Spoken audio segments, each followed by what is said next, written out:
Talvez você esteja aí, segurando com força algo que já deveria ter partido. Não por apego, mas por medo. Medo de perder o que conheceu. Medo de não saber viver o que ainda não chegou. E nesse aperto silencioso, entre o que passou e o que não começa, sua alma vai se cansando, vai se fechando, vai se calando. Mas há uma cena que ecoa no coração da fé. Pedro, o discípulo impulsivo, que no auge da sua fragilidade, negou aquele a quem amava. Todos esperavam que ele afundasse no próprio erro, que fosse engolido pela culpa. Mas Jesus, com o olhar que atravessa dores e enxuga culpas, o chamou de volta, não para puni-lo, mas para restaurá-lo. Pedro foi o escolhido para recomeçar. E isso diz algo sobre você também. Há uma voz interna que talvez insista em dizer que você falhou demais para tentar de novo, que é tarde, que é difícil, que você não tem mais forças. Mas essa voz não vem de Deus. Ela vem da ansiedade de querer controlar tudo, da tentativa desesperada de reescrever o passado com arrependimento. Deus, porém, não trabalha com condenação, ele trabalha com renovo. E o renovo exige uma coisa só: soltar. Napoleon Hill dizia: mudar de rumo exige coragem para soltar o que já não serve. E você sabe, tem coisa aí dentro que já não serve, já não te veste, já não te leva adiante. Augusto Cury nos lembra que uma mente sobrecarregada precisa aprender a se desprender. E desprender-se não é esquecer, é olhar para a dor com compaixão, aprender com ela e deixá-la partir. Hoje talvez seja o seu chamado para recomeçar, para soltar essa âncora emocional, para permitir que o vento da graça sopre de novo. Porque mesmo que você tenha tropeçado, há asas sendo preparadas, e se você ouvir com atenção, há um sussurro dizendo: você não está preso, você está sendo chamado a voar. Há um silêncio dentro de certas dores que grita mais alto do que 1000 vozes. Um aperto que não se vê por fora, mas que mora ali, entre uma lembrança que machuca e uma esperança que parece distante demais. E talvez seja exatamente aí que você se encontra agora, tentando manter o ritmo da vida, enquanto carrega o peso do que não foi, do que se perdeu,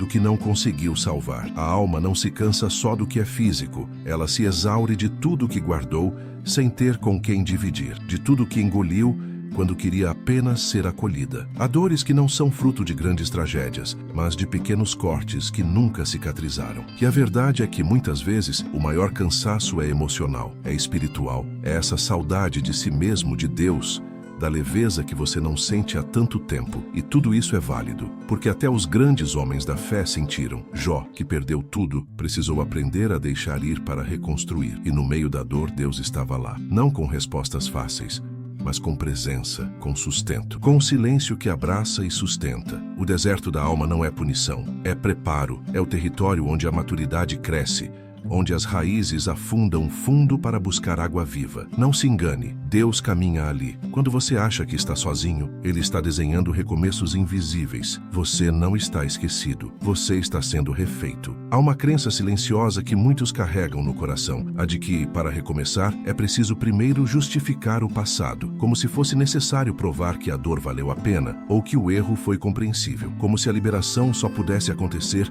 depois que tudo fizesse sentido. Mas a verdade é que, muitas vezes, a vida não entrega explicações, ela entrega convites. E um desses convites é o de soltar. Soltar não é negar o que aconteceu, não é fingir que não doeu, é reconhecer que não há mais nada que você possa fazer para mudar o que passou, mas há muito que você pode fazer com o que ainda vive dentro de você. Recomeçar não exige justificativas, exige perdão, e esse perdão começa com você, com a sua própria história, com aquilo que você fez ou deixou de fazer, com aquilo que fizeram com você e que você não merecia. Tiago 4,17 nos lembra: aquele, pois, que sabe fazer o bem e não o faz, comete pecado. Às vezes, o bem que precisa ser feito é esse: soltar a expectativa de uma reparação perfeita, soltar a ideia de que só poderá seguir quando o outro entender, quando o tempo voltar, quando você se sentir completamente pronto. A reconciliação começa dentro, é íntima, é entre você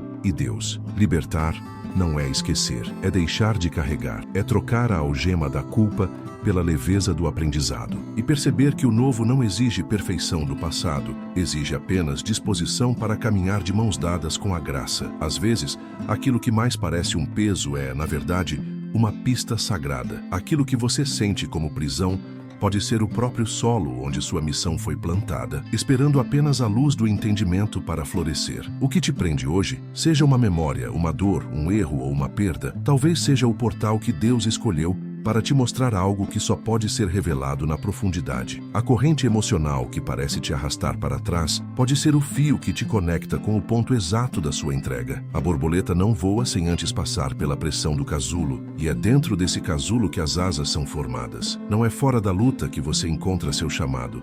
É no centro dela, é onde parece não haver mais força que você descobre uma força que não é sua, mas foi colocada em você. No livro de Zacarias, o ouro é purificado no fogo. Não é a parte da dor, mas nela que se encontra o valor escondido. Talvez o que ainda te segura esteja dizendo: aqui é onde sua fé será lapidada. Aqui é onde você deixará de fugir e começará a florescer. Não como quem ignora o passado, mas como quem transforma o passado em raiz para um futuro fecundo. Hoje declare em espírito e verdade: estou rompendo o que me impede de viver minha verdadeira missão. E enquanto diz isso, sinta o estalo da corrente sendo quebrada. Não com raiva, mas com redenção. Porque o que te prende é também o lugar onde a graça quer florescer. E florescer não é negar a dor, é permitir que dela nasça a beleza. Há um momento em que o coração, exausto de tanto carregar, decide que já não pode mais seguir com tanto peso. E não se trata de desistir, trata-se de soltar. Soltar não é perda, é libertação. É o instante sagrado em que a alma reconhece: eu não fui feito para arrastar correntes, mas para andar em liberdade. E soltar começa com nomear. Escreva com sinceridade e sem censura tudo aquilo que você ainda carrega. Promessas que se quebraram, palavras que feriram, culpa que insiste em morar em silêncio, medos que você tenta disfarçar com controle. Coloque no papel, porque o papel não julga, ele acolhe. E ao escrever, você externaliza o que o Espírito já deseja entregar. Depois, ore, não com fórmulas prontas, mas com o coração nu. Peça a Deus que transforme cada item daquela lista em oportunidade de liberdade. Que cada peso se torne parte do testemunho. Que cada dor se converta em direção. Ele conhece o que você ainda não consegue dizer, e ele acolhe o que você ainda tem medo de sentir. E então descarte. Queime esse papel em oração ou jogue-o fora, como quem devolve ao pó aquilo que já não precisa mais segurar. E enquanto o faz, sinta o alívio físico e espiritual. É como tirar uma mochila invisível das costas. Uma leveza silenciosa, mas real. Por fim, substitua. Para cada coisa que você soltou, escolha uma promessa bíblica e grave em seu coração. Deus é o nosso refúgio e fortaleza. Salmo 46, 2. Não vos lembreis das coisas passadas.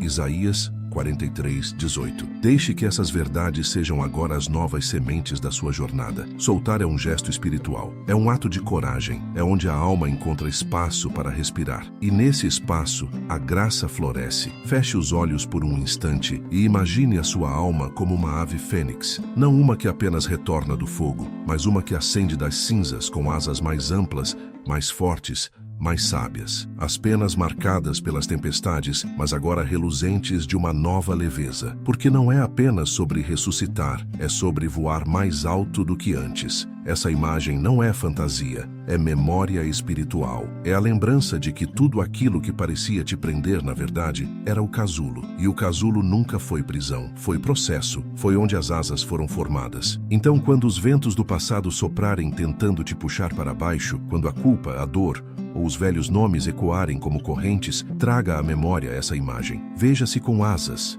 veja-se acima, veja-se em Cristo, livre. A linguagem do Espírito é feita de imagens, memórias e sensações. E cada vez que você ativa essa visualização, você reforça dentro de si que sim, você já não está no chão. Você já não está preso. Você voa, voa com asas renovadas pela graça.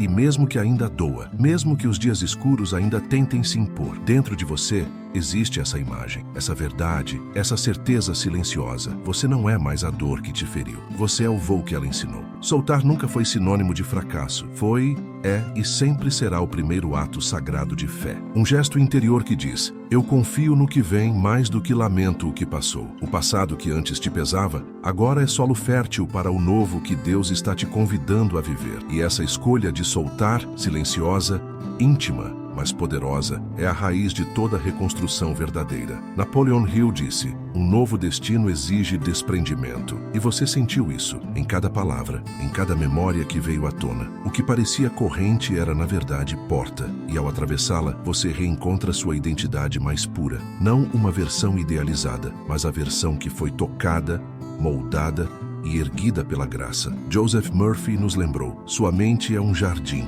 O que você planta, cresce. O que você arranca, dá espaço para flores novas. E hoje você arrancou. Mesmo com lágrimas nos olhos, mesmo com o coração temendo o vazio, você arrancou. E agora o espaço está aberto para florescer, para renascer, para viver com mais leveza, verdade e direção. Durante 7 dias, repita o ritual de soltar. Cada vez que fizer isso, não veja como repetição, mas como aprofundamento. O gesto de lançar fora a dor será também o gesto de semear esperança. E pouco a pouco, você verá que aquilo que parecia insuportável se transforma em força, direção e clareza. E se algo dentro de você ainda estiver inseguro, com medo de não conseguir manter esse voo, guarde isso. Não é você quem sustenta as asas, é Deus quem te sustenta. E se hoje alguma parte sua sentiu alívio, clareza ou renovação, saiba, é por isso que esse espaço existe. Para lembrar você com carinho, com profundidade e com fé, há sempre um novo começo para quem tem coragem de soltar. Se essa mensagem tocou alguma parte sua, lembre-se disso como um sinal de que a jornada não termina aqui, que há mais luz, mais esperança e mais caminho adiante. Receba isso com paz no coração e voe.